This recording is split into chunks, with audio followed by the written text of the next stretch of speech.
बात यह है कि महागठबंधन की परिस्थिति ऐसी है कि अगर फिलहाल हम जोड़ घटाव करते हैं तो आरजेडी और कांग्रेस के अलावा महागठबंधन में कोई दल नहीं। लेकिन आपको कल भी मैंने बताया था कि एनडीए में सीटों का समीकरण ऑलरेडी बन चुका है और वहां अब कोई गुंजाइश नहीं है। जिस तरह से 2015 में नीतीश कुमार ने समीकरण बनाया था उसी तरह का समीकरण इस बार भी उन्होंने बनाया है।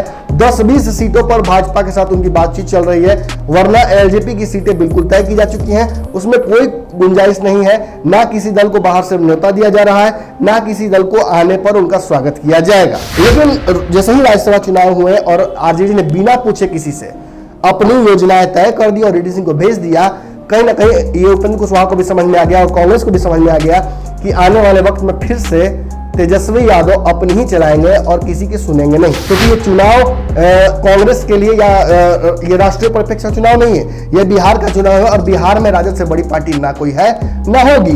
क्योंकि अगर आप संख्या बल पर भी देखते हैं तो सबसे ज्यादा विधानसभा में सीटें और विधायक सीधे तौर पर आरजेडी की हैं, जहां तक कि सत्ताधारी दल से भी ज्यादा विधायक इनके पास है। तो ऐसी परिस्थिति में तेजस्वी यादव झुकने वाले नहीं हैं और लालू यादव की ही बात चलेगी। राजद को बाहर करके एक षड्यंत्र बना है बहुत बड़ा, जिसमें जीतन राम मांझी कांग्रेस, रालोसपा, मुकेश सहनी के साथ आप सोच रहे हैं पांचवा पार्टनर कौन होगा, तो पांचवा पार्टनर भी जीतन राम मांझी ने खोज लिया है।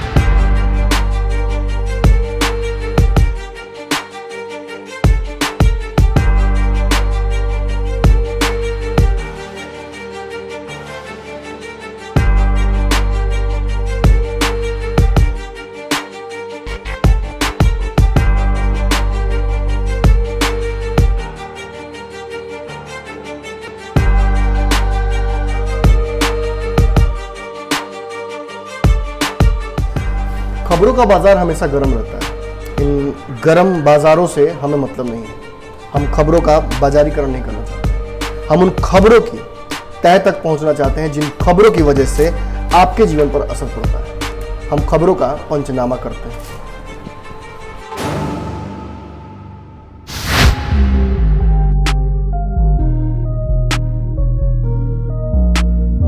नमस्कार, भारत लाइव देख रहे हैं। भारत लाइव में आप वो शो देख रहे हैं जिस शो का आप पूरे दिन इंतजार करते हैं। जी हाँ, ये पंचनामा है। यहाँ खबरों की चीरफाड़ होगी और उस निष्कर्ष तक पहुंचने का प्रयास किया जाएगा जहां मेन स्ट्रीम मीडिया अपनी सहूलियत और स्वायत्ता के हिसाब से नहीं पहुंच पाती है। अब आपको चीन को खदेड़ना हो या कोरोना को, ये दोनों वस्तुतः एक ही चीज है। लेकिन भारत एक ऐसा देश है जो कि कोरोना से तो कहीं ना कहीं झेल ही रहा है, अब चीन से भी हम झेलने लगे हैं और इसका उपाय हमने निकाला है कि हम चीन को ही बॉयकॉट कर देंगे। और कैसे बॉयकॉट करेंगे? चीन के बनाए हुए उत्पादों से ही। चलिए इन सब में ज़्यादा नहीं पढ़ते हैं, आज के पंचनामा की शुरुआत करते हैं। पंचनामा की शुरुआत में मैं आपको एक किस्सा, एक कहानी, एक ऐसा वृतांत सुनाता हूँ जिसका मेरी खबर से कोई लेना देना होता नहीं है, बस आपका समय थोड़ा बर्बाद करता हूँ। तो चलिए आज थोड़ा समय आपका बर्बाद करते हैं एक किस्से के हिसाब से। कल मैंने आपको जो पंचनामा में किस्सा सुनाया था वो था पांडवों का किस्सा। कैसे युधिष्ठिर एक स्वान यानी कुत्ते के साथ स्वर्गलोक पहुंच गए थे। कहीं ना कहीं जो कल के पंचनामे में हमने आपको बताया थी खबरें, वो भी आपको बहुत पसंद आई थी। तो आज भी वैसा ही कुछ खबर है, लेकिन थोड़ा और मजेदार खबर है। किस्सा क्या है? किस्सा ये है कि आज भी महाभारत का ही एक वृतांत में सुनाने जा रहा हूँ आपको याद होगा कि जब हस्तिनापुर के साम्राज्य के बंटवारे की बात आई थी तो जुए पर शकुनी ने शतरंज की चाल पर, यानी उस जमाने में जो पासा फेंक कर खिलाया था, आपने देखा होगा महाभारत में, दुर्योधन का पक्ष लेते हुए पांडवों को एक चुनौती दी। इस चुनौती में पांडव शुरुआत देखिए कैसे शुरुआत होती है। पूरी कहानी कहीं ना कहीं लालच पर डिपेंड करती है। शुरुआत में पांडवों को लालच हुआ। पांडव एक एक करके अपना सारी संपत्ति, अपने हिस्से की जमीन जायदाद, अपने हिस्से का साम्राज्य, सब कुछ आभूषण हार गए। हारते हारते अंततः कहीं ना कहीं एक ऐसी स्थिति में पहुंचे जहां द्रौपदी को ही दांव पर लगा दिया गया और द्रौपदी भी कहीं ना कहीं पांडव हार गए। इसके बाद क्या होता है? इसके बाद द्रौपदी का चीरहरण होता है। श्री कृष्ण आते हैं, पांडवों को भी समझाते हैं, कौरवों को समझाते हैं, लेकिन परिस्थितियां ऐसी होती हैं कि कहीं ना कहीं न्याय भगवान को खुद ही करना पड़ता है। लेकिन इस कहानी में क्या हुआ था? लालच क्या पांडवों ने किया था या लालच कौरवों ने किया था? इन पर एक बड़ा विवाद है। लोग कहते हैं कि पांडवों ने शुरुआत की लालच की और उन अपने लालच में उन्होंने सब कुछ अपना हार गए और हारने के साथ साथ अपनी पत्नी को भी हार गए। लेकिन एक और धड़ा है, वो ये कहता है कि असल लालच कौरवों ने दिखाया। लालच की भी एक कहीं ना कहीं सीमा होनी चाहिए। किसी भी चीज़ को अर्जित करने की एक सीमा होनी चाहिए। आप किसी और के हिस्से के चीज़ को या किसी और की पत्नी को अगर हासिल करने की और लालच रखते हैं या कामना रखते हैं तो ये सबसे बुरा जो लालच का परिणाम हो सकता है वो हो सकता है। और वही हुआ। आखिर दुर्योधन को महाभारत में हारना पड़ा और सारी चीज़ें उसके विरुद्ध में हुई और अंततः प्राण भी गंवाने पड़े। और ये सब क्यों हुआ? क्योंकि शकुनी ने दुर्योधन के मन में लालच भर दिया था। लालच किस लिए भर दिया था? साम्राज्य को लेकर, धन को लेकर, पराई स्त्री को लेकर। और इन सभी कारणों से क्या हुआ? अंततः दुर्योधन के पास जो था वो भी उसके हाथ से निकल गया और पांडवों को सारा कुछ मिल गया। चलिए, ये था किस्सा। अब आते हैं यथार्थ की तरफ। यानी आज की जो मुख्य बिंदु है, जिसके चलते, जिस खबर के चलते मैं आप लोगों से मुखातिब हुआ हूं, वो खबर ये है कि जीतन राम मांझी ने एक बड़ी तैयारी कर ली है। बिहार में महागठबंधन की स्थिति कैसी है ये तो कल के पंचनामा में आपने देख ही लिया है। आपने बहुत सारे लोगों ने कमेंट करके बहुत बहुत प्रोत्साहित किया था हमें। एक विश्लेषण ऐसा हमने किया था जो कि अपने समय से काफ़ी आगे था। आने वाले चुनाव में कल के विश्लेषण का असर आपको दिख सकता है। लेकिन इस इतने आगे के विश्लेषण के में जो फ्यूचरिस्टिक विश्लेषण कहा जा सकता है, उसमें भी आप लोगों ने मुझे बहुत प्यार दिया और उसे तर्कसंगत साबित किया। ये बहुत अच्छी बात है। मतलब साफ है कि आपको मेरी बातें अच्छी लगती हैं। तो थोड़ा और समय आप लोग का आज इस पंचनामा में लेना चाहूँगा, लेकिन एक ऐसी खबर बताऊँगा जो कि वाकई आपको अंडर करंट की तरह नजर नहीं आ रही होगी, लेकिन ये खबर सच है। अब धीरे धीरे उस खबर की तरफ बढ़ते हैं। बात यह है कि महागठबंधन की परिस्थिति ऐसी है कि अगर फिलहाल हम जोड़ घटाव करते हैं तो आरजेडी और कांग्रेस के अलावा महागठबंधन में कोई दल नहीं है। पिछले चुनाव में 2019 के हमने देखा था कि महागठबंधन में 5 दल गए थे। एक दल इन वेटिंग रह गया था और एक दल को टिकट ही नहीं दिया गया था। मतलब वो जो ट्रेन में चढ़ने के लिए टिकट दिया था वही नहीं प्राप्त हुआ था। अभी दोनों दल कौन थे? एक तो सीपीआई, जिसके कहीं ना कहीं कन्हैया कुमार चुनाव लड़े थे और कहीं ना कहीं वो चुनाव हार भी गए थे। लेकिन बड़ी बात यह है कि उनके खिलाफ भी महागठबंधन ने कैंडिडेट उतार दिया था। अब उसी तरह की परिस्थिति कहीं ना कहीं पप्पू यादव की भी हो गई थी। शुरू से ही वो लालू यादव और तेजस्वी यादव के बुराई करते हैं, उनके बारे में बहुत सारी बातें उन्होंने कही। लेकिन चुनाव के दौरान वो महागठबंधन में हिस्सा बनना चाहते थे, लेकिन तेजस्वी यादव की चली और तेजस्वी यादव ने पप्पू यादव को भाव भी नहीं दिया। अंततः पप्पू यादव ने प्रेस कॉन्फ्रेंस करके ये बातें भी कही थी कि उन्हें महागठबंधन में ले लेना चाहिए था, लेकिन नहीं लिया गया। भावुक भी हो गए थे। तो ये है महागठबंधन का अब तक का जो यथार्थ है। लेकिन उपचुनाव और सारी परिस्थितियों के बाद जो महागठबंधन आज ऐसे जगह पहुंच गए हैं जहां जीतन राम मांझी ने अल्टीमेटम दे दिया है कि 25 तारीख इस आने वाले जून के 25 तारीख को अगर कमेटी नहीं बनती है और सीटें निर्धारित नहीं की जाती हैं तो क्या होगा। तो जो वो करने जा रहे हैं, जो उनका प्लान बी है, वो भी जान लीजिए। जीतन राम मांझी के जो पुत्र हैं संतोष मांझी, उन्होंने सारी पोल सीधे तौर पर अपने बयानों के माध्यम से खोल दी है। उन्होंने अपना जो बयान दिया है उसमें जीतन राम मांझी की बड़ाई की है। ये कहा है कि एक अच्छा खासा दलित और पूरा जो समाज है शोषित पिछड़ों का, वो लालू यादव की गैरहाजिरी में बिहार की राजनीति में मांझी जी को अपना नेता मानता है। रामविलास पासवान से पहले ही विश्वास उठ गया है लोगों का और अब जीतन राम मांझी ही एकमात्र ऐसे नेता है जो इस वोट बैंक पर अपना आधिपत्य रखते हैं और वो जिस तरफ रहेंगे उधर ही सरकार बनेगी। उन्होंने ये भी कहा है कि जो लोग इस बारे में, हालांकि उन्होंने ये कहा कि 25 तारीख तक सब कुछ सिमट जाएगा, सब कुछ तय हो जाएगा, ये उनको कॉन्फिडेंस है। लेकिन अगर ऐसा नहीं होता है तो जो लोग भ्रम में हैं कि जीतन राम मांझी को बाहर करके वो वोट ले लेंगे या चुनाव जीत जाएंगे, उनका भ्रम टूट जाएगा। क्योंकि जीतन राम मांझी जिस तरफ रहेंगे जीत उसी तरफ से होगी। अगर जीतन राम मांझी को छोड़कर कोई जाएगा तो वो गठबंधन चुनाव हारेगा। मतलब साफ है।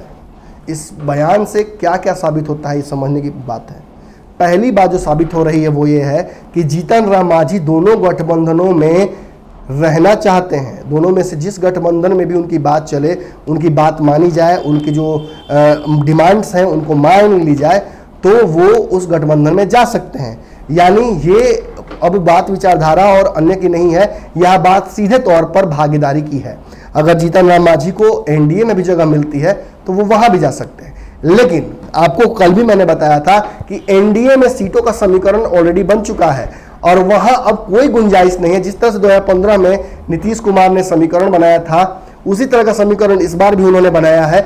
10-20 सीटों पर भाजपा के साथ उनकी बातचीत चल रही है, वरना एलजेपी की सीटें बिल्कुल तय की जा चुकी हैं। उसमें कोई गुंजाइश नहीं है, ना किसी दल को बाहर से न्योता दिया जा रहा है, ना किसी दल को आने पर उनका स्वागत किया जाएगा। ऐसे में जीतन राम मांझी ये बार बार बात क्यों कह रहे हैं?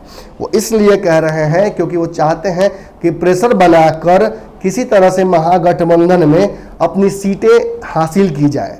अब ये लालच है या ये उनकी राजनीतिक महत्वाकांक्षा है या अपनी पार्टी को जीवंत रखने की, आगे बढ़ाने की चेष्टा क्या है, ये आके समझ में आएगा। लेकिन फिलहाल मांझी ने 25 तारीख के बाद क्या प्लान बनाया है ये हमें पता चल गया है। एग्जैक्टली अगर आप 5 मिनट और समय मुझे दीजिएगा तो मैं आपको बता दूंगा कि मांझी क्या करने वाले हैं और क्या करने जा रहे हैं। जीतन राम मांझी ने शुरुआती दौर में ही कांग्रेस को यह बात कह दी थी 2019 के चुनाव के बाद कि महागठबंधन में राजद सब कुछ तय करेगी तो ठीक नहीं होगा, क्योंकि राजद से बड़ी पार्टी कांग्रेस है और कांग्रेस राष्ट्रीय पार्टी है। राष्ट्रीय परिप्रेक्ष्य में इसका चेहरा है, दिल्ली में इसका कहीं ना कहीं हेडक्वार्टर है और वहीं से सब चीजें तय होनी चाहिए, ना कि होटवार से, ना कि रांची से। और इन परिस्थितियों में कहीं ना कहीं कांग्रेस ने जीतन राम मांझी का साथ नहीं दिया था। इस वजह से जीतन राम मांझी की बात छोटी हो गई थी। बाद में जीतन राम मांझी ने उपेंद्र कुशवाहा और मुकेश सहनी को अपने साथ जोड़ा। दानिश रिजवान ने ऐसा बयान दिया था जिसका कहीं ना कहीं खंडन किया था मुकेश सहनी ने। आपको याद होगा, मैंने ही वो इंटरव्यू लिया था दानिश रिजवान का, जिसमें उन्होंने कहा था कि हम अब महागठबंधन में नहीं है और हम उस महागठबंधन में रहना ही नहीं चाहते हैं जहां नेता अपनी बात मनवाने के लिए जबरदस्ती करते हैं और थोपते हैं, सभी की बात नहीं सुनते हैं। और इस पर जब मैंने मुकेश सहनी से पूछा था सवाल तो उन्होंने साफ तौर पे कहा था कि ऐसा कुछ नहीं है। और बाद में उन्होंने बातचीत भी की थी, ऑन रिकॉर्ड बात की थी जो जीतन राम मांझी के प्रवक्ता हैं उनसे, और इन दोनों की बातचीत के बाद हमने देखा था कि मनाने के बजाय मुकेश सहनी भी साथ हो लिए थे। और उसके बाद इन दो दलों का एक समूह कहीं ना कहीं आरजेडी के खिलाफ लगातार दिख रहा था। तेजस्वी यादव ने इन सभी चीजों को भांपते हुए एक दूरी बना ली। उपचुनाव में कहीं ना कहीं दोनों के रिश्तों में खटास हुई, एक दूसरे के खिलाफ चुनाव लड़ना पड़ा। आपने देखा था कि कहीं ना कहीं उपेंद्र कुशवाहा बाहर रहे थे, वो इन सब चीजों में बहुत इन्वॉल्व नहीं हुए थे। बाद में जब उपचुनाव का रिश्ते बहुत खराब हुए तो उपेंद्र कुशवाहा ने रिश्तों को सब कुछ ठीक करना चाहा, समन्वय करने का प्रयास किया। पहले मीटिंग राबड़ी देवी के यहाँ हुई, दूसरी मीटिंग कांग्रेस मुख्यालय सदाकत आश्रम में हुई। इन सभी मीटिंग्स का कहीं ना कहीं जो कहा जा सकता है केंद्र बिंदु उपेंद्र कुशवाहा थे और उन्होंने ये सारी चीजों का सृजन किया था, सभी को एक जगह जुटाने का प्रयास किया था। लेकिन जैसे ही राज्यसभा चुनाव हुए और आरजेडी ने बिना पूछे किसी से अपनी योजनाएं तय कर दी और रेड्डी सिंह को भेज दिया, कहीं ना कहीं ये उपेंद्र कुशवाहा को भी समझ में आ गया और कांग्रेस को भी समझ में आ गया कि आने वाले वक्त में फिर से तेजस्वी यादव अपनी ही चलाएंगे और किसी की सुनेंगे नहीं। लेकिन आपको हमने कल बताया था कि एकला चुनाव की तैयारी शुरू हो चुकी है महागठबंधन में। कांग्रेस और आरजेडी एक साथ आगे बढ़ने वाली है। कांग्रेस आरजेडी को पहले भी छोड़ चुकी है, कोई फायदा नहीं हुआ था और इस बार कांग्रेस ऐसा कोई रिस्क लेना नहीं चाहती है। कांग्रेस जिन परिस्थितियों में आज है इस देश में, वो अपने आप को जिंदा रखने के लिए, अपने आप को खड़ा रखने के लिए एक लड़ाई लड़ रही है और इसके लिए उसे सभी दलों की आवश्यकता पड़ सकती है, अलग अलग जो राज्य हैं उनमें। इसीलिए कांग्रेस आरजेडी को भी छोड़ने नहीं जा रही है, इसलिए ये दोनों दल साथ में ही रहेंगे। लेकिन इसके बाद बड़ी जो कहीं ना कहीं व्यवस्था ये है कि जब ये दोनों दल साथ में रहेंगे तो जीतन राम मांझी ने प्लान क्या किया है। तो जीतन राम मांझी ने जो प्लान किया है वो ये समझ लीजिए, कांग्रेस को साथ में लेते हुए जीतन राम मांझी ने आरजेडी को बाहर करके, ये सब कुछ 25 तारीख के बाद सामने आने लगेगा अगर कोऑर्डिनेशन कमेटी नहीं बनती है, जो कि अभी तक हमें पता है कि नहीं बनेगी क्योंकि आरजेडी इसके लिए तैयार नहीं है। आरजेडी ने साफ तौर पे ये बात कह दी है कि तेजस्वी यादव तय नहीं कर रहे हैं, सब कुछ लालू यादव तय कर रहे हैं और जो लालू तय करेंगे वही सबको मानना पड़ेगा, क्योंकि ये चुनाव कांग्रेस के लिए या ये राष्ट्रीय परिप्रेक्ष्य का चुनाव नहीं है, ये बिहार का चुनाव है और बिहार में राजद से बड़ी पार्टी ना कोई है ना होगी। क्योंकि अगर आप संख्या बल पर भी देखते हैं तो सबसे ज्यादा विधानसभा में सीटें और विधायक सीधे तौर पर आरजेडी की हैं, यहां तक कि सत्ताधारी दल से भी ज्यादा विधायक इनके पास है। तो ऐसी परिस्थिति में तेजस्वी यादव झुकने वाले नहीं हैं और लालू यादव की ही बात चलेगी।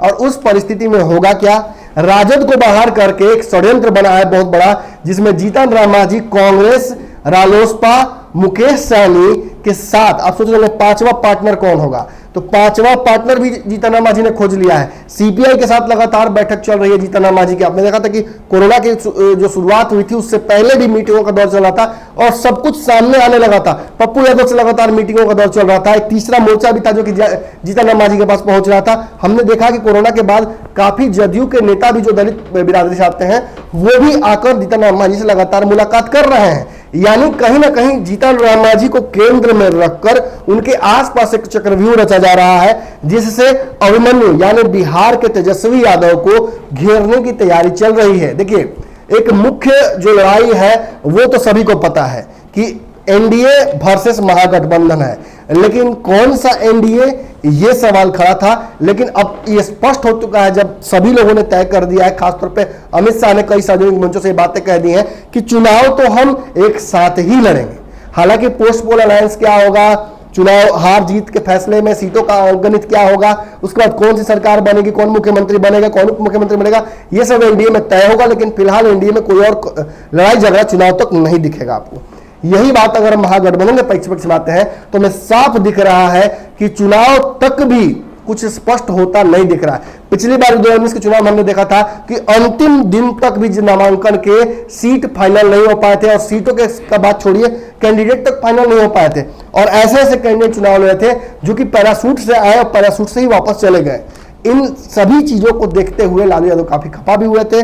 चुनाव का रिजल्ट भी ऐसा था कि उसकी चर्चा करना ही बेमानी हो जाता है और इन सभी रिजल्ट से कहीं ना कहीं एक साख खत्म होती है बिहार में राजद की भी। लोग ये भी सवाल खड़े करने लगते हैं कि जो यादव वोटर है, जो मुस्लिम वोटर है, वो जो एमवाई समीकरण है वो भी ध्वस्त हो गया है, वो भी अब लालू यादव के साथ नहीं है। लेकिन सच्चाई ये है कि विधानसभा के परिप्रेक्ष्य में चीजें बिल्कुल अलग होंगी और ये बात तेजस्वी भी जानते हैं और इसीलिए तेजस्वी यादव ने अब जीतन राम मांझी को ही बाहर रखकर सारा प्लान बनाया है। आपको कल हमने बताया था कि जो महागठबंधन का अंतिम स्वरूप दिखता रहा फिलहाल नजर आ रहा है वो ये है कि कांग्रेस, आरजेडी प्लस वीआईपी, ये तीन दल तो महागठबंधन में बिल्कुल रह रहे हैं। तो फिर जीतन राम मांझी कैसे दावा कर रहे हैं, जीतन राम मांझी ये कैसे कह रहे हैं कि कांग्रेस और मुकेश सहनी उनके साथ हैं? वो इसलिए कह रहे हैं क्योंकि जीतन राम मांझी ने लगातार ये बात की है सभी दलों से। सभी दलों ने एक रूपता से ये बात मानी थी कि तेजस्वी यादव कोऑर्डिनेशन नहीं करते हैं। जब उन्हें फोन किया जाता है या उनसे कम्युनिकेट करने की कोशिश की जाती है तो वो उपलब्ध नहीं होते हैं। अक्सर कई बार उनके आसपास के लोग फोन उठाते, चाहे संजय यादव या मनी यादव हो, वो लोग फोन उठाते हैं, लेकिन वो फोन और वो जो बातें बताई जाती हैं वो तेजस्वी तक नहीं पहुंचती या पहुंचती भी है तो वहां से वापस नहीं आती हैं। इन सभी चीजों पर काफी खपा है। जीतन राम मांझी बिहार के मुख्यमंत्री रह चुके हैं और इन सब चीजों को काफी दिल पर उन्होंने लिया है और इसी वजह से उन्होंने 25 तारीख की अल्टीमेटम को दिया है और 25 तारीख के बाद जो नया समीकरण है, नया महागठबंधन है, वो आपको दिख सकता है। लेकिन फिलहाल मैं आपको बता दूं कि जिस तरह से जीतन राम मांझी ने तैयारी की है उसमें दो बड़ा झटका तो उनको लगने वाला है। मुकेश सहनी जीतन राम मांझी के साथ नहीं जाएंगे। मुकेश सहनी ने पहले ही ये बात कह दी है कि वो आरजेडी और लालू यादव को छोड़कर इधर उधर कहीं जाने वाले नहीं है। हाँ, सीटों के समझौता के लिए 19-20 और बयान वो दे सकते हैं, वो उनके लिए उनके समाज का ही उन पर प्रेशर है कि वो उसमें कॉम्प्रोमाइज नहीं कर सकते। वही बात कांग्रेस की रही तो कांग्रेस ने भी स्पष्ट कर दिया है कि वो राजद को छोड़कर कोई और समीकरण बनाने नहीं जा रही है, क्योंकि राजद को छोड़ने का मतलब होगा कि हो सकता है पोस्ट पोल अलायंस कुछ और हो जाए और कांग्रेस हमेशा के लिए बिहार की सत्ता से बाहर हो जाए। तो ऐसी परिस्थिति पर भी ध्यान है। लेकिन जीतन राम मांझी जो दावा कर रहे हैं उस दावे में भी कुछ ना कुछ हकीकत है। हो सकता है कि जीतन राम मांझी जो तैयारी कर रहे हैं उसमें सीपीआई, बिहार के कई दलित नेता, दलित जो बिरादरी से आते हैं, कई पार्टियां जो अलग अलग बनी हुई हैं वो उसमें शामिल हो सकती हैं। पप्पू यादव उसमें शामिल हो सकते हैं। कुछ और जो बड़े दल हैं वो भी, अब आपने सुना कि नागमणि कुशवाहा ने भी एक तैयारी की है, अरुण कुमार ने एक तैयारी की है, 2-3 दल नए आए हैं जिनको कल मिल गया है सिंबल, ये दल भी अपनी तैयारी कर रहे हैं। 8 दल कल उनको मिला है चुनाव लड़ने का गो अहेड, तो ये सारे दल भी तैयारी कर रहे हैं। इन सभी का एक कहीं ना कहीं मिश्रित स्वरूप आपको सामने नजर आ सकता है और उसका चेहरा जीतन राम मांझी हो सकते हैं। क्योंकि आपको पता होगा कि पप्पू यादव ने भी साफ तौर पे ये बात कही थी कि अगर जीतन राम मांझी अपने आगे आना चाहते हैं एक सीएम कैंडिडेट के तौर पर तो उनकी पार्टी सपोर्ट करने के लिए तैयार है। लेकिन एक जानकार जो वर्ग है बिहार की राजनीति का, वो जीतन राम मांझी की चाल को दूसरे तरीके से समझना चाह रहा है। अब इस बात को भी समझ लीजिए आप जल्दी से।